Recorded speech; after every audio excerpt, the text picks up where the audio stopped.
मी अरविंद जोशी, सोलापूर. आपण पालखी सोहळा पत्रकार संघातर्फे दरवर्षी काढली जाणारी जी पंढरपूर घुमान सायकल यात्रा आहे, ही सायकल यात्रा केवळ अभूतपूर्व आहे आणि तिच्यामागचा उद्देश काय आहे, ती कशी काढली जाते, तिला प्रतिसाद कसा मिळतो आणि घुमानमध्ये तिचं स्वागत कसं होतं, या सगळ्या गोष्टी समजून घेण्यासाठी आपण आज पालखी सोहळा पत्रकार संघाचे अध्यक्ष सूर्यकांत भिसे महाराज यांच्याकडून ह्या सगळ्या गोष्टी समजून घेणार आहोत. त्यांच्याशी आपण बोलूया. म्हटलं फक्त कल्पना होती की घुमानला पालखी न्यावी, एवढं. घुमानला पालखी न्यावी, सायकलला न्यावी, पण असं काही नाही, नियोजन नाही. पंढरपूरला, पुण्याला आम्ही मग रविवारी मिटिंग घेतली, सगळ्याला बोलवलं आणि सुभाष बांबरे म्हणून आमचा एक पत्रकार आहे फलटणचा, शिंपी समाजाचा, आणि मनोज मांढरे म्हणून पत्रकार आहे सासवडचा. तो माझ्याबरोबर 90पासून होता. तर त्याला मी हे केलं. तर तो काय म्हणला, म्हणजे सुभाष बांबरे, की म्हणला आपल्याला एवढा मोठा खर्च झेपणार नाही, तर आपण कुणाला तर मोठ्यांना घेऊ. तर म्हटलं कोणाला घे? म्हटलं नामदेव समाजोन्नती परिषद एक संघटना मोठी आहे आमच्या, समाजोन्नती परिषद, महाराष्ट्रातली आहे. ती पुण्यामध्ये ॲक्टिव्ह आहे संघटना, आणि मग ह्या संघटनेला आपण बरोबर घेऊ आणि आपण करू. मग त्या संघटनेला घेऊन आम्ही पुण्यामध्ये मिटिंग घेतली आणि त्या मिटिंगमध्ये ह्या पालखी सोहळ्याला कसं जायचं, काय जायचं ठरलं. आणि त्या चर्चेत करत असताना विलास काटेंनी सायकलवारीचा हा उपक्रम आपण सुरू करू. सायकलवारी म्हटल्यावर तर, कारण तो सायकल चालवणारा होता आणि सायकलवारीनं म्हटलं आम्ही बसल्या मग ते नियोजन केलं की किती दिवसाची होईल. तर हा साधारणतः 1 महिन्याचा प्रोग्राम हो. मग 1 महिन्याचा चालेल आणि मग तिथून ते सायकलवारीची संकल्पना आमची पुढं आली. आता नामदेव समाजोन्नती मंडळ जे आहे ते बराचसा खर्च करतात ह्या लोकांचं परत देण्यात. नाही, तो असा कुठला खर्च नाही सर. हे जे सायकल रायडर्स आहेत, ह्या सायकल रायडर्सकडून आम्ही 1 रुपया कुणाकडून घेत नाही. बरोबर. कुणाला आम्ही काय मागत नाही किंवा हा खर्च, सायकल त्यांची. पण समाज जो आहे नामदेव समाज देशभरातला, हा सगळा खर्च करतो. नामदेव समाजोन्नती परिषदेने आम्हाला पहिल्या वर्षी मदत केली. आम्हाला ट्रक आणि वाहनासाठी त्यांनी पैसे उपलब्ध करून दिले.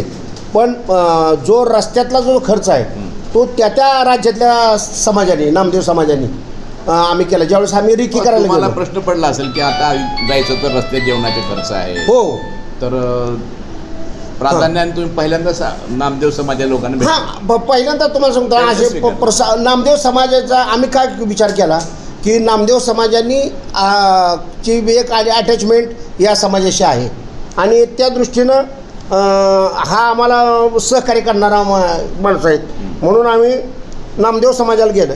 सर, अंबाजीचं एक उदाहरण आहे. अंबाजी म्हणून गुजरात, म्हणजे राजस्थान बाँड्रीवर आहे, गुजरातचं शेवटचं टोक, सगळ्या लोकांना माहीत आहे. हा शक्तिपीठ आहे, अंबाजी देवस्थान मोठं आहे. तर तिथं गेलो होतो आम्ही रिकी करायला ज्यावेळेस गेलो पाहुणेला. तर आम्हाला त्यांनी सांगितलं की आम्ही काय करायचो, कुठल्याही गावात गेलो की अगदी टेलरचं दुकान उठून काढायचं, कुठं शिलाई मशीन दिसती, मग ती कुठल्या जातीचं आम्ही कधी विचारलं नाही. पण ते गेलो की टेलर, मग शिंपे, त्यांना कळत नव्हतं शिंपे आहे का काय.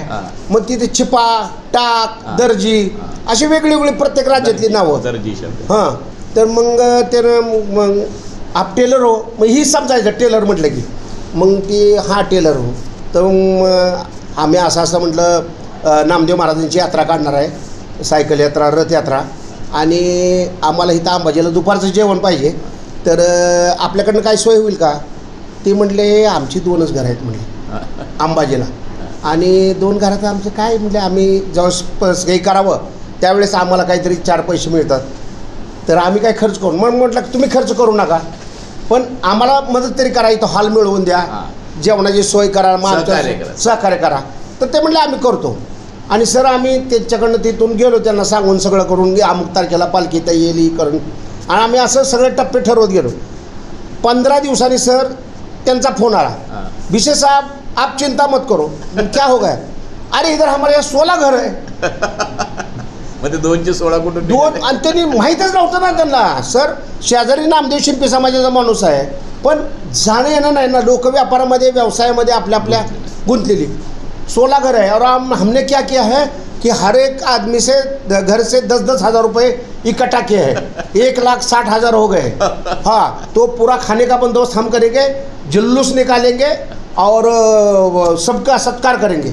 मी म्हटलं इतना बड़ा खर्चा कितना कई को करते हैं, आप खाली हमारे खाने का इंतजाम करो। नाही नाही, आप आइए सर। ह्या सगळ्या लोकांना माहीत आहे, इतका प्रचंड जवळजवळ 5 किलोमीटरची मिरवणूक 5 किलोमीटरची मिरवणूक त्या लोकांनी काढली आणि सगळ्या लोकांना जेवण तर उत्तमच दिलं। इतका मोठा हॉल घेतला त्यांनी धर्मशाळा आणि सगळ्या लोकांना शाल श्रीफळ देऊन सत्कार आणि समाज मोठा सगळं आणि सगळा समाज मोठा स्वागताला आणि त्यांनी परिसरात सगळीकडे तिकडं केलं ना। त्यामुळं असे ठिकठिकाणी आणि आमचं काय व्हायचं सर, हे आमचे फोटो पाडायचे, ह्यांनी स्वागत केलं त्यांनी स्वागत केलं। फलटणचं असंच झालं, फलटणला सुभाष बांबुरेने मोठा सत्कार केला, आपल्या यात्रेचा सत्कार केल्यानंतर त्याचे फोटो पडले ग्रुपवर पडले की ती लोकांनी पुढं नियोजन आमच्या ह्याच्यापेक्षा आमचं चांगलं। अहो हत्ती घोडे लावून लोकांनी नामदेव महाराजांची मिरवणूक काढली। किती वर्ष झाली आतापर्यंत? आता ही 3रं वर्ष आमचं। आता 2 वर्षात इतकं मोठा म्हणजे परिवर्तन झालं। आणि त्या मोगाला तर sir police band military band लोकांनी लावला होता। कसला मोठा मिलिटरी बँड अगदी पंजाबमध्ये मोगा म्हणून तो मिलिटरी बँड पुढं ते नाचत जायचे आणि तो हे करायचे ते असे उडवायचे आणि इतका जोरात कार्यक्रम व्हायचा। त्यामुळं ते लोकांना एक वेगळा आनंद आणि आमच्या सायकल रायडर्सना तोच।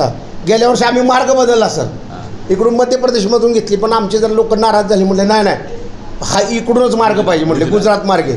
आणि हर्सुलचा घाट एक असे कलाकार आहेत आमचं, हर्सुल घाट कुणी विसरणार नाही।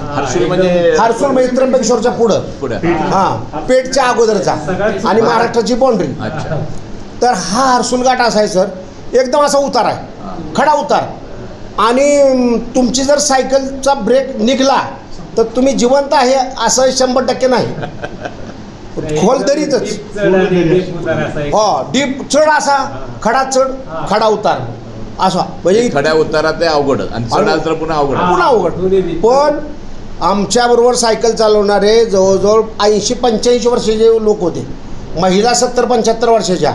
ह्या लोकांनी इतकी सुंदरपणे सायकल चालवली 70 वर्ष हो 85 वर्ष सर। आपले ब्रिगेडियर होते ते प्रसाद 85 वर्ष मिलिटरी पुण्याचे होते ते पुण्याचे। हा, तर ते सुद्धा ही यात्रा आमची पूर्ण गेली 2 वर्ष पालखी सोहळा पत्रकार संघ, भागवत धर्म प्रसारक मंडळ आणि समस्त नामदेव शिंपे समाज, म्हणजे एका संघटनेचं नाव घेतलं तर दुसऱ्या संघटनेला राग येईल सर। इतक्या समाजाच्या संघटना आम्हाला मदतीसाठी पुढे आल्या। म्हणजे गेल्या वर्षी ज्यावेळेस आम्ही चंदीगडला राज्यपालांनी आमचं स्वागत केलं आणि सगळ्यांना आम्हाला जेवण दिलं, त्यावेळेस एक विषय पुढे आला की इतके आपण लोक जातोय तर घुमानला आपली सोय झाली पाहिजे, राहायची व्यवस्था झाली पाहिजे। तर काय करता येईल, तर आम्ही पंजाबचे राज्यपाल आपले बनवारीलाल पुरोहित होते, नागपूरचे महाराष्ट्रातले। मग आम्ही त्यांना सांगितलं की सर तुम्ही आम्हाला एक मदत करा की घुमानला तुमच्या ह्याच्यातून आम्हाला संत नामदेव महाराजांचं भवन बांधून द्या। आणि त्यांनी ते तात्काळ मान्य केलं। कालच्या 23 जुलै 2024ला बनवारीलाल पुरोहित साहेबांच्या हस्ते त्याचं भूमिपूजन झालं आणि आज त्याचं काम सुरू झालं। त्यानंतर आम्ही कालच्या 2 ऑगस्टला मुख्यमंत्र्यांकडे मागणी केली एकनाथ शिंदे साहेबांकडं की महाराष्ट्र म्हणजे पंजाब राज्याने आम्हाला मदत केली, महाराष्ट्र शासनासुद्धा त्यात हातभार लागावा। आणि आता मुख्यमंत्री शिंदे साहेबांनी सुद्धा होकार दिला आहे की आता इलेक्शनचं पिरियड आहे, या काळात जर झालं तर ते एक काम म्हणजे 2 कोटीची मोठी वास्तू आज पालखी सोहळा पत्रकार संघ, भागवत धर्म प्रसारक मंडळ आणि वास्तूमध्ये काय काय असेल त्यामध्ये प्रत्येकी 10 खोल्या, 2 मोठ्या आहेत की की एका ह्याच्यात 10 खोल्या आणि मोठा हॉल, दुसऱ्या ह्याच्यात 10 खोल्या आणि मोठा हॉल, असं 20 रूम आणि 2 हॉल मोठे, असे आमचं नियोजन आहे की जे आमचे जे वारकरी आम्ही जाणार आहे किंवा इतर सर्व हे लोक आहेत तर त्या लोकांची तिथं गेल्यानंतर सोय व्हावी या दृष्टीने आमचा प्रयत्न आहे। कुर्डवाडी प्रमोद भगवान जवंजाळ। मी कुर्डवाडी ते पंढरपूर ते घुमान सायकलवारी केली, तर त्या सायकलवारीमध्ये जो मला अनुभव आला तो असा आला की आम्ही सायकल चालवायचो पण ज्यावेळेला त्या रथामध्ये जे विठ्ठलाचं भजन चालू व्हायचं आणि आम्ही ज्यावेळेला दमलेलो असायचो त्या भजनाची शक्ती आमच्यामध्ये आपोआप येत होती आणि आमचा उत्साह वेगळीच होत होता. आणि आम्हाला प्रोत्साहन देण्यासाठी सूर्यकांत बिसे साहेब हे सतत प्रेरणा आम्हाला देत होते. त्यामुळं आम्हाला आलेला जो मरगळ म्हणा आळस म्हणा तो सहज सगळा निघून जात होता. आता वैयक्तिक जर माझं जर सांगायचं म्हणलं तर हे मला शक्य होईल का नाही होईल हे मलासुद्धा माहीत नव्हतं. पण मी संकल्प केला होता, कारण मी पण एक नामदेव शिंपी समाजाचा सदस्य आहे आणि हे जे आता नामदेव शिंपी समाजाचे जे काय कार्य चालू आहे ह्याच्या सगळ्या मिटिंगला मी उपलब्ध असतो. आलेली आहे 2500 किलोमीटरचं अंतर आहे. हो. आणि तुम्ही जवळजवळ 1 महिन्यात ते पार करताय. हो, 23 दिवस लागले आम्हाला. म्हणजे जवळजवळ रोज 100 किलोमीटर सायकल चालवतो. हो 100. कधी कुणीतरी की बाबा त्याला रोजची सवयच आहे 50-60 किलोमीटर सायकल चालवायची, त्यामुळे 100 थोडंसं ताकदपणा लावून करू 100 असं काही आहे का? म्हणजे तुमच्यापैकी नेहमी सायकल चालवणारे कुणी आहेत का? नेहमी सायकल चालवण्यामध्ये मी रोज नाही म्हटलं तरी 30 किलोमीटर सायकल चालवतो. तुम्ही 100 पर्यंत घ्या. हां, म्हणजे कुठे करतो सायकल? कुठे चालवतात? लोकललाच चालवतात. काय म्हणून? सहज व्यायामाची सवय म्हणून. बरं म्हणजे तुम्हाला सरळ. बाकी तुम्ही असं 50-100 किलोमीटर चालवणार कोण नाही रोजचा? रोज कोणीच चालवत नाही सायकल. आणि फक्त तुम्ही ती सायकल वापरता फक्त घुमान यात्रेला?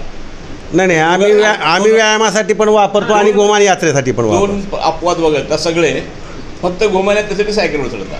एरवी दुसरी दुचाकी पेट्रोल चालणार गाड्या वापरता. मग तुम्हाला सराव नसताना 100 किलोमीटर रोज सायकल चालवणं शक्य होतं, त्यामागची शक्ती कोणती? ईश्वरी शक्ती. ईश्वरी शक्ती तेच तुम्हाला मी सांगितलं की जी विठ्ठलाचा नामघोष जो आमच्या दिंडीमध्ये चालतो तो नामघोषाची जी ऊर्जा आहे तीच आम्हाला प्रेरणादायी ठरते. आणि मगाशी सांगताना तुम्हाला माझा विषय राहिला की वैयक्तिक माझं 105 किलो आजचं वजन आहे आणि मला माझ्या नडगीचे 2 हाडं मोडलेली आहेत, मांडीचं हाड मोडलेलं आहे, हाताचे हाडं मोडले आहेत. मला फक्त 24 तासाची मुदत दिली होती. त्यातूनही मी वाचल्यानंतर मी तसंच पुढं बसलो. पुन्हा मला डायबेटीस, तुमचं BP, कोलेस्ट्रॉल, थायरॉइड हे आजार झाले. हे आजार होऊन पुन्हा पॅरालिसिसचा अटॅक आला. पॅरालिसिसचा अटॅक आल्यानंतर सुद्धा मला पुन्हा बिसे साहेबांनी नामदेव महाराजांची यात्रा काढली म्हणून मला न्यूज लागली. न्यूज लागल्यानंतर मी म्हणलं की मला काही केलं तरी मला घुमानला यायचं आहे. आज बैठक घेतली. हो, पुण्यात बैठक घेतली आणि ठरवलं की आपण सायकलने जायचं, सायकलवारी करायची. बस सगळं ऑर्गनाईज कसं केलं? सायकलवारीचा ऑर्गनाईज असं झालं की आधी आम्ही सगळा रूट चेक केला.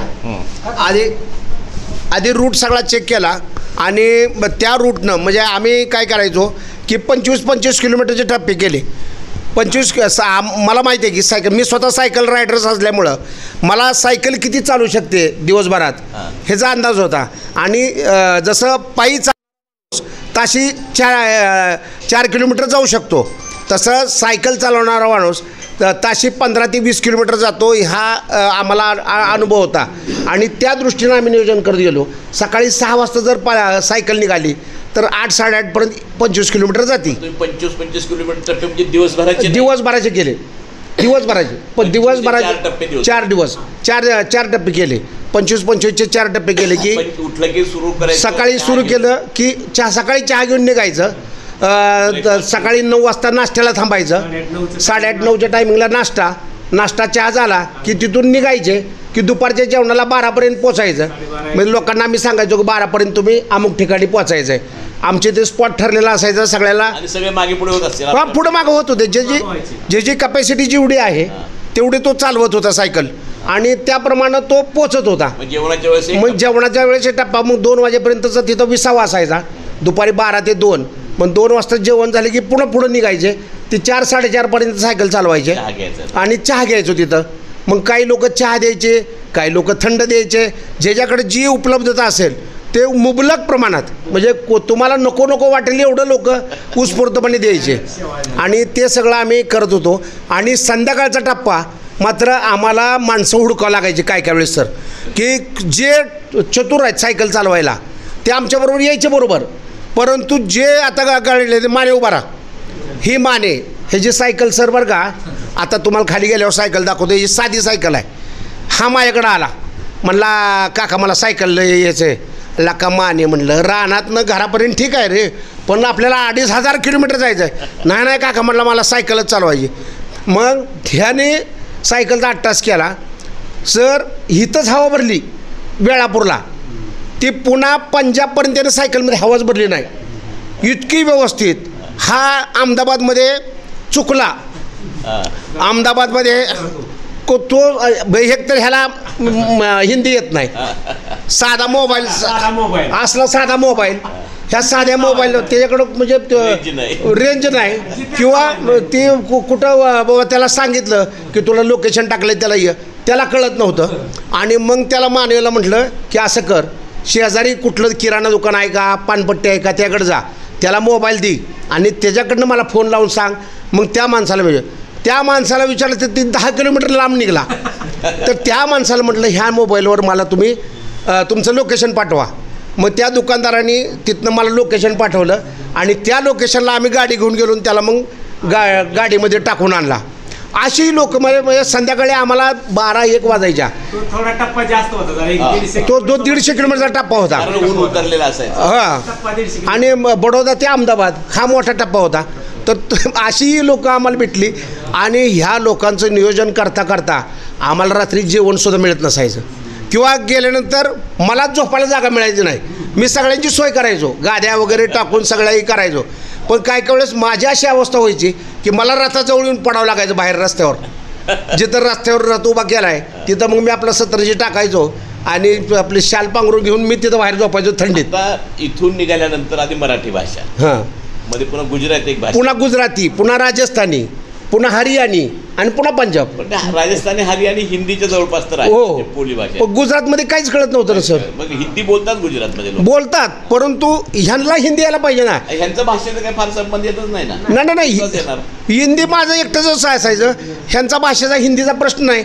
आणि त्याला हिंदी कळत होतं पण हिंदी बोलता येत नव्हतं ना. हिंदी कळतं पण हिंदी बोलता येत नव्हतं. मग त्यावेळेस मग आम्ही मग त्याला सांगायचो की शेजारच्या माणसाला सांग ह्याला फोन करा म्हणून, किंवा फोन निसता लावून त्याच्या कानाला लावून ते मी बोलतो.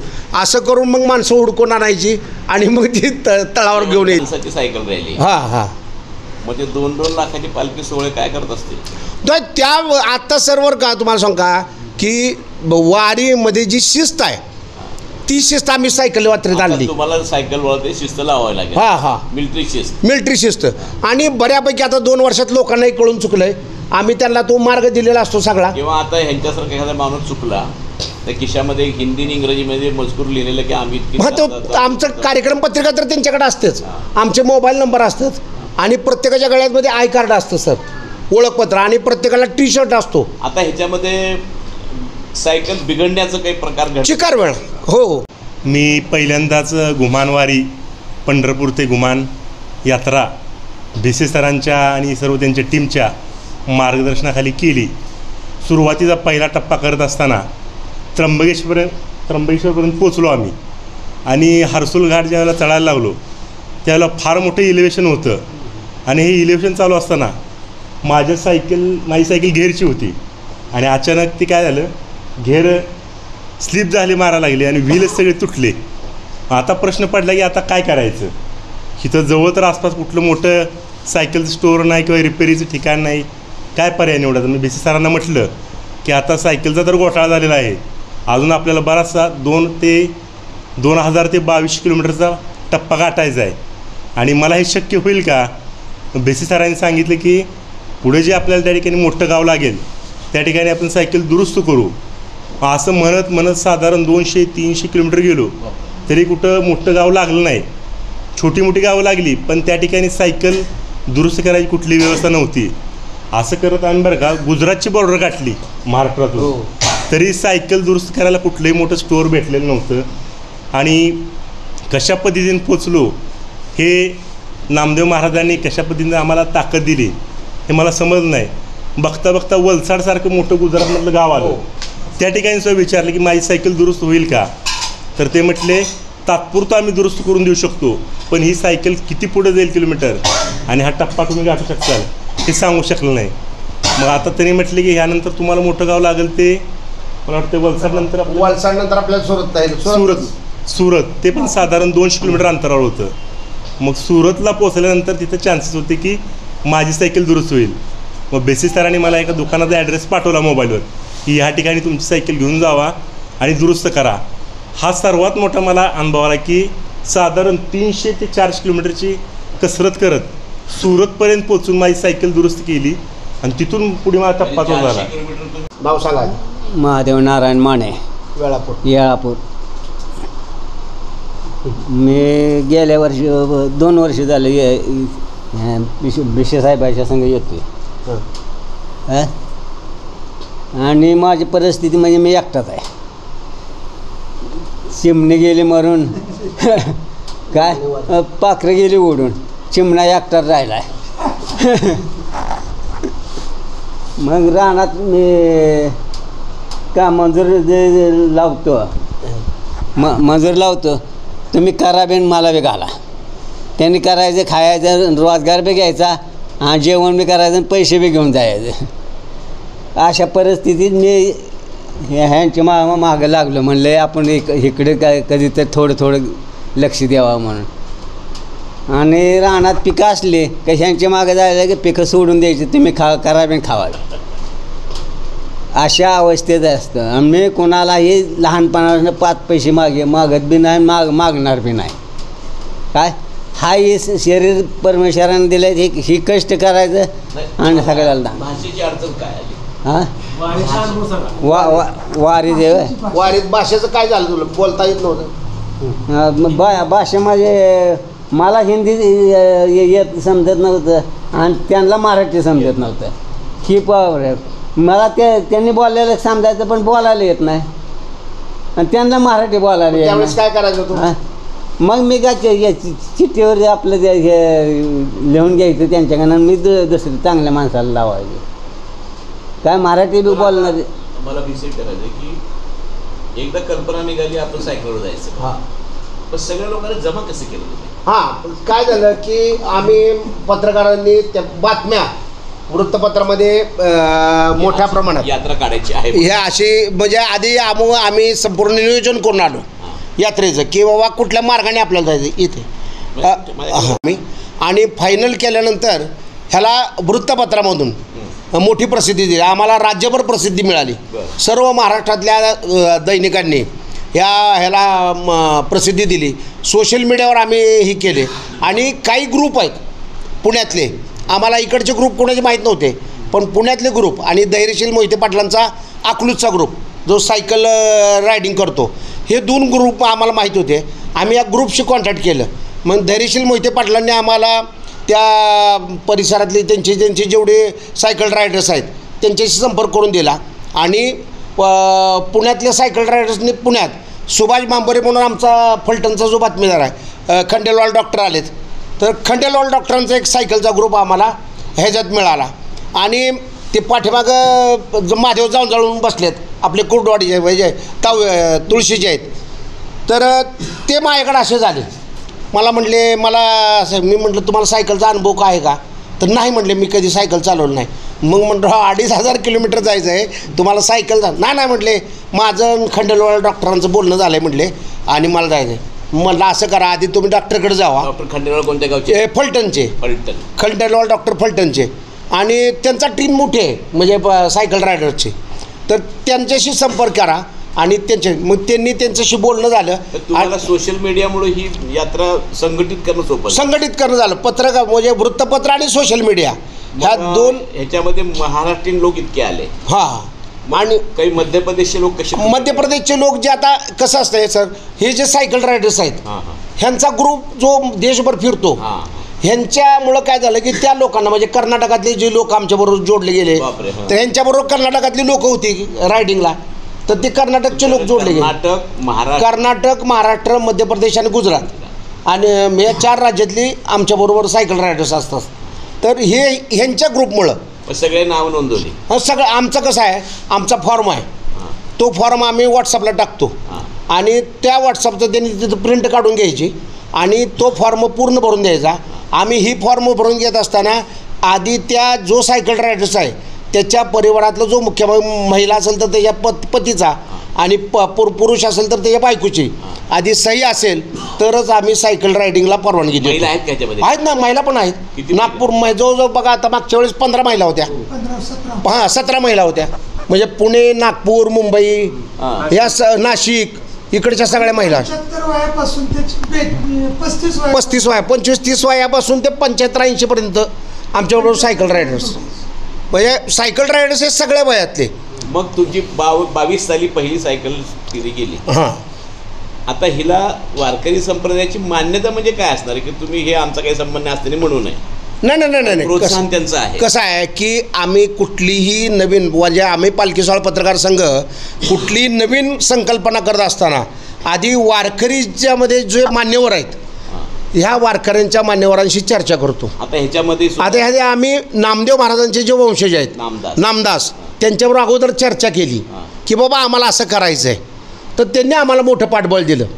म्हणजे त्यातल्या त्यात मुख्य म्हणजे ज्ञानेश्वर महाराज नामदास जे आहेत ह्यांनी आम्हाला फार मोठा सहकार्य केलं. ह्याच्यामध्ये कसं आहे, हां, वारकरी संप्रदायाची मान्यता म्हणजे काय, जसं पालखीमध्ये ठराविक वेळेत आरती, नैवेद्य, भजन हे सगळं करायला पाहिजे का आपण? त्याचं काय त्याने काही नियम, त्याचे नियम जे आहेत. आता आमच्या वारीमध्ये कसं सायकल वारीमध्ये सकाळी काकडा असतो. आमच्याबरोबर जे भजनी मंडळ असतं ते भजनी मंडळ पाटे उठून काकडा म्हणतं. ते त्यांचा काकडा सुरू झाले की सगळे सायकलवाले उठतात. म्हणजे आमचा 4 वाजता काकडा चालू होतो. 4 वाजता काकडा सुरू झाला की त्यांना सायकलवाल्यांना कळतं की आता 4 वाजलेत. म्हणजे सगळे 4 वाजेपासून उठतात. 4 ते 6 वाजेपर्यंत आमचा काकडा सगळा संपतो आणि काकडा झाला की 6 वाजता सगळे सायकल रायडर्स आरतीला येतात. सकाळची पूजा होते आणि आरती होते. आरती झाली की मग 6 वाजता चहा पिऊन सगळे सायकल रायडर्स निघतात पुढं आणि सायकल रायडर्स निघाले की 7 वाजता रथ निघतो मागणं सगळ्यात शेवटी. 150 सायकल स्वार, हां, 16-17 महिला, हो, असे रस्त्याने जाताना लोकांचा रिस्पॉन्स कसा असतो? हां, आता तुम्हाला सांगू का सर की मी सांगण्यापेक्षा लोकांचा रिस्पॉन्स डॉक्टर सांगा तुम्ही. या इथे या. खंडेलवाल फलटण, राजगोपाल खंडेलवाल फलटणला असतो. पहिल्या वर्षाच्या वेळेस 22ला सायकल राईड काढायची हे डिक्लेअर झालं त्यावेळेस आम्ही अर्ज भरायचा होता. एक ॲड दिली होती मल्टीमीडियावर. राहिलेला प्रश्न मागचा पूर्ण पण करतो. मल्टीमीडियावर एक ॲड येत होती, पंढरपूर ते घुमान अशी सायकल राईड काढायची आहे, तर ज्यांना कुणाला याच्यात सहभागी व्हायचं आहे त्यांनी व्हावं. नियम आणि अटीत त्यांनी नियम दिलेला होता. 18 ते 40 वर्षाच्या आतल्या लोकांनी, 18पेक्षा खालची याच्यासाठी नको असेल की जबाबदारी, आणि 40च्या पुढची याच्यासाठी नको असतील की त्यांना आजार असू शकतात. भांबुरेकडे गेलो कारण यांचा फलटणचा जवळचा यांचा त्याची फोन नंबर होता. पण एक डॉक्टर असल्याचा फायदा होत असेल. हो, होतोच की ते सांगतोच. पण भांबुरेकडे गेलो आणि त्याला सांगितलं तू 18 ते 40 या वयोगटातली माणसं जर का मागितली असतील तर तुमची यात्राच निघणार नाही. आणि तुम्ही जर का 60 वर्ष वयाच्या माणसाला येऊ देणार नसाल तर आम्ही मागं आलो तर तुम्ही अडवू शकत नाही. कारण 18 वर्ष वयाचं जर का पोरगा असेल तर ती 12वीत असतं. निकाल वगैरे याचा जर का विचार केला तर तो कसाच येणार नसतो. 25व्या वर्षी नोकरी, 27व्या वर्षापर्यंत 2 वर्षाचं पोरगं त्याला सोडून देत नसतं. पोरगं सोडत नाही म्हणतं, खरा अर्थ वेगळाच असतो. 30 वर्षापर्यंत कोणी येत नाही, नंतर मग संसाराचा गाडा लागलेला असतो. 40 वर्षापर्यंतची कोणी येत नसतात. मग त्यांनी सांगितलं ठीक आहे आम्ही नियम बदलू, पण सर वयाची अट कॅन्सल झाली. वरच्या खालचे कोणी येणारच नव्हते. 85 वर्षाचे देशपांडे नावाचे एअरफोर्समध्ये होते, ते रिटायर होते. त्यांचं नाव आहे का? देशपांडेचं नाव आहे आपलं. बारामती पंढरपुरातनं निघालो, पहिला मुक्काम फलटणलाच होता. समाज जास्त आहे. अर्थात जरी नामदेव शिंपी समाजाचे असले तरीही संत कुठल्याही एका जातीचा नसतो. त्याच्यामुळं फलटणमध्ये त्या लोकांनी केलेली अरेंजमेंट आणि इतर जातीच्या लोकांनी दिलेला प्रतिसाद एवढा प्रचंड होता. आणि त्याची जी मीडियामध्ये आणि न्यूजमध्ये जे आलं त्याच्यामुळे तिथून पुढं प्रत्येक मुक्कामाला दणकेबाज स्वागत. लोकांना हे काहीतरी नवीन आहे हे वाटलं, कारण पालखी युजवली आपल्या घरी येते, पण आत्ता आम्ही सायकल घेऊन जातो हे नवीन होतं. मोटरसायकली निघू शकतात, आपण तीर्थाटनाला गाड्या निघू शकतो, पण एकाच वेळेस 100-150 सायकली रथासकट वाजत गाजत हे पहिल्यांदाच होतं. फलटणमधला कार्यक्रम एकदम जोरात झाला होता. जसजसं आम्ही पुढं जात गेलो तसं आणखीन जोरात होत गेला. काही ठिकाणी रस्त्यातली माणसं अडवून काही सांगायची, काही ठिकाणी गेल्यावर मजा यायची. हर्सुलचं फारच गमती, म्हणजे प्रत्येक याच्यात चांगल्या वाईट. तर आदिवासी महिला हर्सुलच्या घाटामध्ये अगदी सुपानं धान्य घेऊन यायच्या. म्हणजे हर्सुलची तर गंमत अशी की ती संपूर्ण आदिवासी एरिया आहे. त्यांचं शिक्षण नाही, त्यांना नीट मराठी येत नाही, नीट इंग्लिश येत नाही, फक्त त्यांना विठ्ठलाचा गजर व्हायचा ना आमच्या रथावर, विठ्ठल विठ्ठल विठ्ठला, ह्याचा प्रभाव सर सगळ्या वारीवर. आणि त्यांनी अक्षरशः त्यांनी जे काय आम्हाला दिलं ते खरंच शबरीच्या बोरीपेक्षा जास्त गोड होतं. हे आहे बघा इथलं, हे गांगू म्हणून गाव आहे, मुस्लिम महिला सरपंच आहे. या गांगू गावामध्ये आमचं इतकं प्रचंड स्वागत केलं त्या महिलांनी, और इतका अख्खा गाव सगळा महिलांचा. आणि त्या गांगू गावामध्ये आमचं जोरदार स्वागत 2022ला सायकल गुजरातमधलं राजस्थानमधलं गांगू. आता मला एक सांगा, तुम्ही तिसरं वर्ष आहे हे, आता हे तिसरं वर्ष आहे. जसं आपल्याला आषाढीला येणाऱ्या हे असतात नेहमी येणारे पालख्या, त्यांची तारखा ठिकाणं सगळं ठरलेलं आहे. तुमचा आता असा हा प्रोग्राम तिथीनुसार ठरलेला आहे का? आता आमचा हो का कार्तिक शुद्ध एकादशीला आमचा हा सोहळा निघतो. कार्तिक शुद्ध यंदा 12 नोव्हेंबरला कार्तिक शुद्ध एकादशी आहे. कार्तिक यात्रा शुद्ध एकादशीला, शुद्ध एकादशीला, कार्तिक शुद्ध एकादशीला सकाळी 6 वाजता राज्याचा कुणी उपमुख्यमंत्री असेल तो पूजेला पंढरपूरला येतो. त्या उपमुख्यमंत्र्यांच्या हस्ते या रथयात्रेचं शुभारंभ होतो. आणि ही रथयात्रा महाराष्ट्र, गुजरात, राजस्थान, हरियाणा अशी पंजाबमध्ये प्रवेश करते. आणि ज्यावेळेस ही रथयात्रा चंदीगडला पोचते त्यावेळेस चंदीगडचे जे राज्यपाल आहेत ते राज्यपाल राजभवनात सगळ्यांना बोलवतात.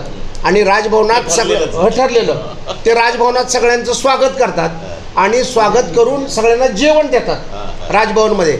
आणि तिथून मग आमचा समारोप तिथून पुढच्या 2 दिवसांनी गुमानला होतो. आता ह्या सगळ्या यात्रेमध्ये हवामानातल्या बदलाचा काय परिणाम? खूप खूप खूप खूप असतो. त्यावेळेस थंडी असते. गुजरातमध्ये युजली थोडीफार उष्णता असते, राजस्थानमध्ये फार थंडी असते, पंजाबमध्ये त्या मानाने कमी थंडी नाही वाढतच जाते. हरियाणा, पंजाब. पण सर 2 गोष्टी सांगेन मी. यात्रेला जाताना माझं वजन केलं होतं, आल्यावर केलं 4 किलोनी वाढलं. कमी व्हावं म्हणून गेलो होतो. राजस्थानमधल्या मेडतानंतरच्या एका ठिकाणी, अलीकडच्या ठिकाणी मुक्काम होता. तर मला त्या गावाचं नाव आठवत नाही, पण त्या लोकांनी इतकी काळजी घेतली होती सर.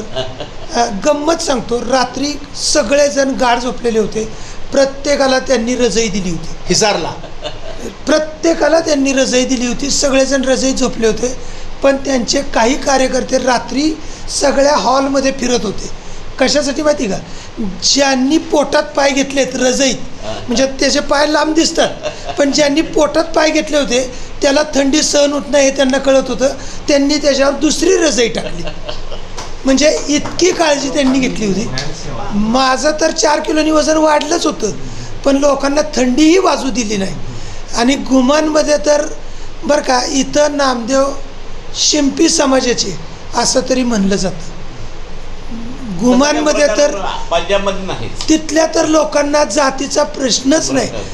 तिथलं जे रस्त्यातनं जे आम्हाला वाजत गाजत नेलं होतं, प्रत्येक स्वीटची जी दुकानं होती तिथली ट्रे त्यांनी आणले आणि रस्त्यात सगळे रिकामे तर केले. ते काय करायचे बरं का की मिठाईची दुकानं रस्त्याच्या कडोली तर ते काय करायचे तिथं विचारायचं नाही त्याला ते ट्रे आणायचा आणि सगळ्याला वाटायचं अहो गोड खाऊन खाऊन कंटाळलो आम्ही इतके गोड प्रचंड आणि इतका आनंद लोकांना आणि सगळ्या रस्त्याने दुतर्फा सर मराठी साहित्य संमेलन झालं गुमानला पण मराठी साहित्य संमेलनाचा जेवढा प्रभाव पडला नाही कारण मराठी साहित्य संमेलन हे नुसतं मराठी लोकांसाठी होतं अनेक इव्हेंट होता तो परंतु ह्या सायकल यात्रेनं 8 राज्य जोडली गेली महाराष्ट्र गुजरात राजस्थान हरियाणा पंजाब दिल्ली उत्तर प्रदेश आणि मध्य प्रदेश ही राज्य जोडली गेली आणि सांगायला आनंद सर असा आहे मध्य प्रदेशमध्ये तर आता नामदेव म्हणजे शिंपी कुणी आडनाव म्हणजे आडनाव तुमचं जोशी आहे तुम्ही जोशी नाही लावायचं अरविंद नामदेव प्रत्येकाने आडनावच बदलून घेतलं त्यांनी गॅजेटमध्ये तशी दुरुस्ती करून घेतली. त्यांना कसं होतं माहिती आहे घुमांमध्ये हे जे आले ते महाराष्ट्रातनं आलेत नामदेव महाराज हे पण महाराष्ट्रातनं आले होते पण हे त्यांना भेटायला आलेत आणि आपली जबाबदारी आहे की यांची सगळी काळजी घ्यायची. बरं आता तुम्ही घुमानला गेल्यानंतर म्हणजे प्रवासामध्ये तुम्ही काकडा आरतीने सुरुवात करा हो मग संध्याकाळची विधी भजन वगैरे हां दुपारी आमचे आरती असते नैवेद्य दुपारी आरती नैवेद्य आणि संध्याकाळच्या वेळेस पालखी पोचते त्यावेळेस पादुका आहेत नामदेव आता सर तिथं आता सुरुवातीला आम्हाला काय सांगितलं होतं की पंजाबमध्ये फक्त ग्रंथपूजा मान्य आहे प्रतिमा पूजा गुरु ग्रंथ साहेब किंवा पादुका हे मान्य नाही आणि तुम्ही नेऊ नका तुम्हाला मारतील. मी म्हटलं संत नामदेव महाराजांचं कार्य आहे आणि नामदेव महाराजांची जर इच्छा असेल तर ती होईल. पांडुरंगाचा निरोप आहे म्हटलं आम्ही पदरचं घेऊन चाललो नाही ती सुनील गुरु निरोप घेऊन आला पांडुरंगाचा म्हणून आम्ही पादुका काढल्यात म्हटलं. बरं आता मग संध्याकाळी भजन संध्याकाळी पालखी पोचली की आरती होते आरती झाली की सगळ्यांना प्रसाद दिला जातो आणि रात्रीचा जागर असतो. सायकल चालवणार सायकल नाही सायकलवाल्यांना सगळे जेवण झाले की झोपतात आमच्याबरोबर 50 भजनी मंडळ असतात गाडीमध्ये आणि ते भजनी म्हणजे आमच्याकडे ट्रक आहेत ट्रक आहेत त्या ट्रकमध्ये सगळे भजनी मंडळ असतात. ह्याच्यामध्ये कुठेतरी जेवणाची व्यवस्था झाली नाही असं कधी होतंय हो झाली की सर आता बरं का असे अनेक ठिकाणी झाली की नियोजन पिसकटलं थोडं त्यात लोकांनी जेवणाची व्यवस्था केली नाही आणि काय माहिती आहे का त्या लोकांची चूक नव्हती कारण त्यांची ती ताकद नव्हती. अशा वेळेस आमच्याकडं एक गाडी धान्य आमच्याकडे शिल्लक होतं आम्ही एक टेम्पो केला होता आणि आमची मिसेस स्वतः ती सगळी काळजी करायची आणि मग आम्हाला माहीत होतं की आता आज रात्री आपल्याला जेवण नाही तिथं तर आमची गाडी दुपारी जायची तिथं जेवण झालं की पुढं जाऊन ह्या लोकांनी येईपर्यंत स्वयंपाक करायचे. मग जे पडदिशी करता येईल तिथे मग दाल खिचडी असेल काही जे काय होईल आता कार्तिकी एकादशी पासून तिथे पोहोचता कधी तुम्ही आम्ही कार्तिक एकादशी मार्गशीर्ष पौष महिन्याच्या नाही आम्ही 23 दिवस लागते तिथून. हां मग तिथे पोहोचण्याची तिथी हां तिथं पोचण्याची नाही पोचण्याच्या तिथीला औचित्य नाही परंतु मार्गामध्ये ह्या जे संत आहेत संत ह्यांचे म्हणजे गुरु गोविंद सिंह यांची जयंती असते आम्ही ती नाशिकला साजरी करतो. पुन्हा चंदीगडला म्हणजे पुष्करला संत ज्ञानेश्वर महाराजांचा संजीवन समाधी सोहळा हां ब्रह्मदेवाचं मंदिर आहे पुष्करला तर तिथं आम्ही संत ज्ञानेश्वर महाराजांचा संजीवन समाधी सोहळा साजरा करतो कारण त्या तिथीला आम्ही तिथं पोचतोय पुष्करला. आणि महाराष्ट्राबाहेर संत ज्ञानेश्वर महाराजांचा संजीवन समाधी सोहळा आम्ही पहिल्यांदा सुरू केला. महाराष्ट्राबाहेर कधी होत नव्हतं कोण करतही नव्हतं. घुमानमध्ये कार्यक्रम आणि घुमानमध्ये पोचल्यानंतर त्या ठिकाणी मिरवणुकीनं आम्ही संध्याकाळी पोचतो. दुसऱ्या दिवशी सकाळी त्या ठिकाणी आमचा सगळा कार्यक्रम असतो. हे सगळे निवांत होतात सगळ्यांना बोलवतो आम्ही सगळ्यांचा सत्कार त्या नामदेव दरबार कमिटी जी आहे घुमानची ती सगळ्यांचा सत्कार करते आणि त्या ठिकाणी मनोगत जे सायकल आलेले आहेत त्यांचं मनोगत होतं आणि तिथं भाषणाचा कार्यक्रम आमचा जो आहे आणि ह्यांचे जे नामदास आहेत ज्ञानेश्वर माऊली नामदास ह्यांचं तिथं प्रवचन असतं आणि आपले पालखी सोहळा प्रमुख जे आहेत योगी निरंजननाथ त्यांचं हिंदीतून प्रवचन त्या ठिकाणी असतं म्हणजे त्या लोकांना कळावं या दृष्टीने आम्ही हे दोघांचं प्रवचन ठेवतो. एक मराठीमध्ये असतं आणि एक हिंदीमध्ये असतं. ऐकायला बाहेरचे लोक बाहेरचे लोक खूप लोक तिकडे म्हणजे गुमान परिसरातली. आता तुमच्या पालखी सोहळा तुमच्या सायकल फेरीला समारंभ म्हणून त्याला नाव काय दिलं तुम्ही गुमान? आम्ही गुमान सायकल यात्रा. गुमान सायकल यात्रा. सर गुमान ही एक सायकल यात्रा. प्रकारची पालखीच आहे. हो. आपण जशी वारी करतो, हो. खरं तर आम्ही सूर्यकांत तशी गुमानची वारी करतो. भिसे सरांनी सतत वारी कव्हर केली आहे. त्याच्यामुळं त्यांना गुमान वारी काढायची असं होतं. या वारीत जे काही केलं जातं म्हणजे आरती, नैवेद्य, सकाळची काकड आरती, रात्रीची शेज आरती, हे सगळं गुमान वारीत पण केलं जातं. जर का समजा ही वारी जर का हैबत बाबांनी तयार केली असेल तर आमचे हैबत बाबा सूर्यकांत भिसे. आम्ही एक आमचं स्लोगन आहे सर, शांती, समता आणि बंधुता. हे आमचं स्लोगन आहे आणि ह्या स्लोगनवर आम्ही ही यात्रा सुरू केलेली आहे. आणि केवळ म्हणजे मी एकटा ह्याला कारणीभूत असं नाही की जेवढे आमचे सायकल रायडर्स सहभागी होतात, जेवढा आमचा मार्गावरचा भाविक, जो मग शिंपी समाज असेल, इतर समाजाचा असेल, हे सगळे भाविक ह्यांचं सहकार्य असतं. आता आपल्या प्रवासामध्ये हां. ठिकाणं आता ठरलेली आहेत. हो दिवस ठरलेला आहे. हो पण त्या लोकांची आता येणार आपल्याकडे सायकल हो, हो. तयारी आपोआप केलेली असं तर घडायला लागले का? नाही, आता अजून तुम्हाला 2च सांगा, वर्ष झाली. आत्ताही दुसरं आता वर्ष सवय आलं. लागेल. आता लोकांना सवय लागेल सर. की तिथं लोक अरे अरे बाबा. नाही आत्ता आम्ही नाही. तुम्हाला मी 1 मिनिट मी तुम्हाला प्रोग्रामात आमचा आता जो या वर्षीचा आहे तो तयार झाला आहे. आता हा प्रोग्राम. हां. सर्वांना जय नामदेव. माझे नाव महादेव जनार्दन जवंजाळ, राहणार तुळशी, तालुका माढा, जिल्हा सोलापूर. माझं वय 56. मला एक 4 दिवसापूर्वीच सायकल वारी निघणार असं कानावर आल्यानंतर माझं प्रेरणास्थान प्रमोद जवंजाळ, माझे भाऊ, त्यांना विचारलं कसं करू द्या, जाऊ द्या का, तर जाऊ बिंदास जावा म्हणले. नंतर मी बेशक काकांकडे आलो. ते म्हणले मला वारीला यायचं आहे म्हणलं मी. पण तुम्ही म्हणजे सायकल चालवली का, तर नाही चालवले म्हणले मी. तर पण मला यायचं आहे म्हणलं, काही झालं तर मी येणार म्हणलं मी. ठीक आहे म्हणले, फॉर्म भरून द्या म्हणले. फॉर्म भरला. माझ्याकडे सायकल नव्हती, पण खंडेराव डॉक्टरने मला सायकल दिली गिअरवरची. कशी चालवा हे पण माहीत नव्हतं मला, पण तरी पण सायकल घेऊन गेलो. त्यांनी सांगितलं एवढ्या ह्या गिअरवर चालव सायकल म्हणले. मी गेलो. सायकल 4 दिवसच फक्त प्रॅक्टिस केली आणि प्रॅक्टिस केल्यानंतर सायकलला काय कमी पडतात? हो, कमी पडतात. तुम्हाला एक विचारायचं होतं की आपण तर आता यात्रेमध्ये येतोय. पूर्वीच्या परंपरेने ज्यांनी माळ घातली गळ्यामध्ये, तुमच्या सगळ्या गळ्यात माळ आहेत? सर्वांच्या नाही, काही जणांच्या. ज्यांनी माळ परिधान केली आहे आणि आमच्या घरी वारी आहे असं सांगतात लोक, आणि ती वारी चुकू देत नाही. तसं तुमच्या घरात ही वारी झाली का कुटुंबाची? तेच तुम्हाला सांगितलं मग अशी. गेल्या वर्षी मी गेलो, त्याच्या आदल्या वर्षी हे गेले होते. जाणारच जाऊनदाळ कुटुंबाची 2 तर आले, आता तयार झालं. हे 2 वर्ष झालं आम्ही दरवर्षी जाणारच. मुलगा ते दोघं असतात. यंदा ते चाललंय. परवा येऊन गेल्या. आता आकडा किती होता आपला? 2 वर्ष 150. आज 150. 100 सायकल स्वार, 50 भजनी मंडळ, असं 150 गाडीमधून. हां, गाडीमधून. पंजाबात तलवारीची भाषा बोलली जाते, तिथं आता भक्तिप्रेमाची भाषा बोलली जाते. ज्या तुघलक बादशाहनी म्हणजे मोहम्मद तुघलकनी नामदेव महाराजांना त्रास दिला, त्याच मोहम्मद तुघलकचा नातू फिरोजशाह तुघलक ह्यांनी नामदेव महाराजांचं मंदिर घुमानला बांधलं. म्हणजे ही किती मोठं परिवर्तन आहे. आता मला फक्त जात एक शेवटचा प्रश्न देतो. आपण काय करू, आपलं सगळ्यांचं काम संपलं, कुणाला काही विशेष सांगायचं सांगा. परंतु घुमानला नामदेव महाराज राहिले होते आणि गुरुग्रंथ साहिबामध्ये नामदेव महाराज 28 अभंग 61 हो, 61 आहे. हे सगळ्याला माहीत आहे. परंतु साहित्य संमेलनापासून संबंध जास्त जुळले आपले घुमानशी, आणि जागृती झाली की आहे पंजाबमध्ये एक असं म्हणून.